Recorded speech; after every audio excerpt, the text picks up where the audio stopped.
અમદાવાદના હાટકેશ્વરમાં રસ્તા પર ખાડા પડ્યા। વરસાદ વચ્ચે રસ્તા પર ખાડાથી વાહન ચાલકો પરેશાન થયા। મસમોટા ખાડાથી વાહન ચાલકોને હાલાકી।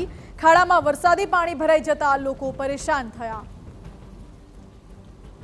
અમદાવાદમાં ખાડા પડવાનો સિલસિલો હજુ પણ યથાવત છે। આ રસ્તા વચ્ચે એટલા મોટા ભૂવા પડ્યા છે કે વાહન ચાલકોને અકસ્માતનો ભય સતાવી રહ્યો છે।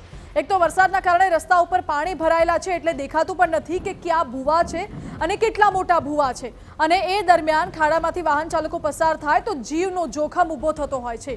કેટલાક તો વાહનો ફસાઈ ગયા। આ કાર વરસાદી ખાડામાં ફસાઈ ગઈ હોય તેવા દ્રશ્યો સામે આવ્યા છે। એક તરફ વરસાદ, બીજી તરફ રસ્તા પર ખાડા। વાહન ચાલકો માટે તો જીવનું જોખમ ઊભું થયું છે આ ખાડામાં।